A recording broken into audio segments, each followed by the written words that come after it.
নমস্কার বন্ধুরা, চলছে জ্যৈষ্ঠ মাস। আর এই জ্যৈষ্ঠ মাসেই প্রতি মঙ্গলবার মঙ্গলচণ্ডী ব্রত পালন করা হয়।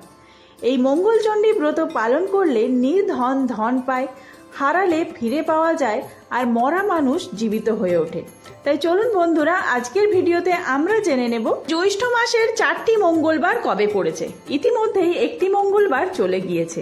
ব্রত পালনের নিয়ম কি, কি কি উপকরণ লাগবে, খিলি কিভাবে তৈরি করবেন বাড়িতে।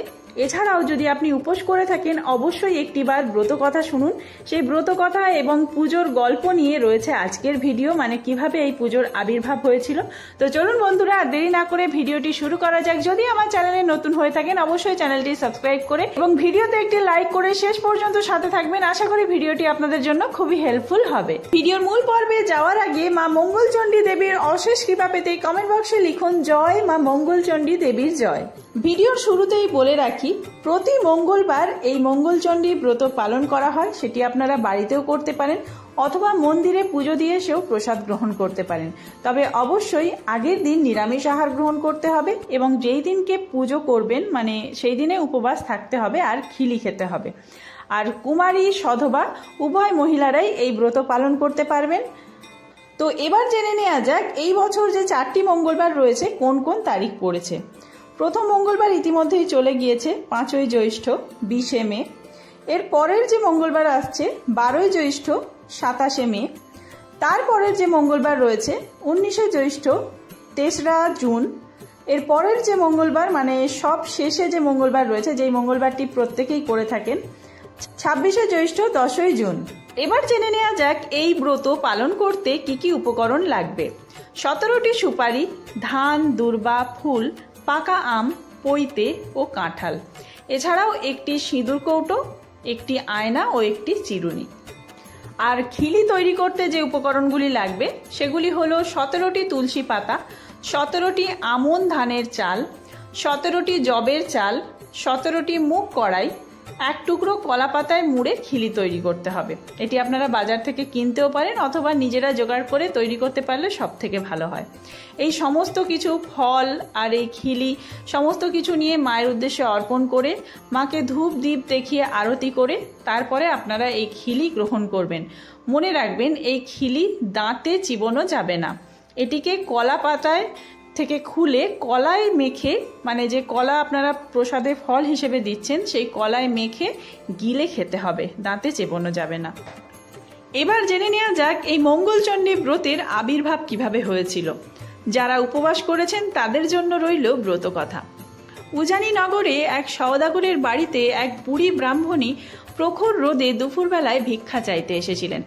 সওদাগরের স্ত্রী তাকে ভিক্ষা দেন চাল এবং টাকা, কিন্তু তার কোনো পুত্র না থাকায় বুড়ি সেই ভিক্ষা গ্রহণ করেন না, চলে যান সেই জায়গা থেকে।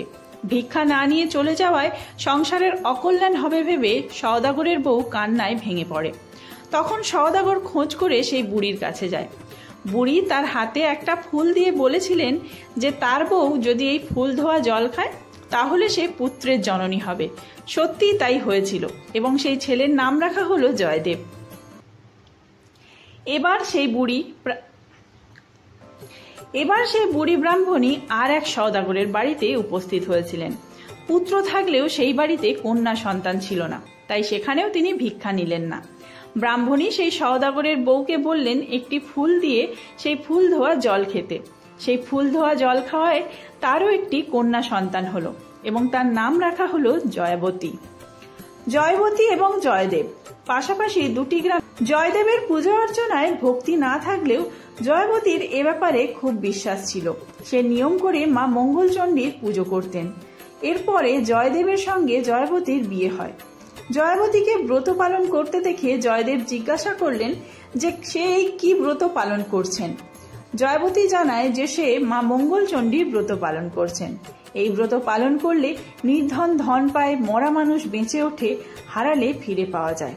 জয়দেব শ্বশুরবাড়ি নিয়ে যাওয়ার সময় জয়বতীর এই বিশ্বাস ভঙ্গ করার জন্য একটি পরীক্ষা করলেন। ডাকাতের ভয়ে একটা পুটলি করে নদীর জলে ফেলে দিলেন জয়বতীর সমস্ত গয়না। জয়বতীর বিশ্বাসকে পরীক্ষা করার জন্যই সে এই কাজ করেছিলেন। এরপর শ্বশুরবাড়িতে বৌভাতের দিন অতিথি আপ্যায়নের সময় নদীতে জাল ফেলে মাছ ধরা হয়। এত বিশাল সেই মাছ যে কেউ সেই মাছ কাটতে পারছিলেন না। তখন ডাক পড়ে জয়াবতীর। সে মা মঙ্গলচণ্ডীকে স্মরণ করে বটি দিয়ে সেই মাছ কেটে ফেলে অনায়াসেই, এবং সেই মাছের পেট থেকে সেই গয়নার পুঁটলি পাওয়া গিয়েছিল, যা দেখে জয়দেব অবাক হয়ে গিয়েছিলেন এবং ভেবেছিলেন যে এই পুঁটলি তো সে জলে ফেলে দিয়েছিল। সেদিন থেকে জয়দেব দেবীর মাহাত্ম্য বুঝতে পেরেছিলেন। তারপর থেকেই দিকে দিকে ছড়িয়ে পড়েছিল মা মঙ্গলচণ্ডী ব্রতের মাহাত্ম্য। তো বন্ধুরা, ভিডিওটি কেমন লাগলো অবশ্যই কমেন্ট করে জানাবেন, আর ভিডিওটি হেল্পফুল হয়ে থাকলে বন্ধুদের মধ্যে অনেক অনেক বেশি শেয়ার করবেন। সবাই মঙ্গলচণ্ডী ব্রত পালন করুন, কুমারী এবং সধবা উভয় মহিলাই।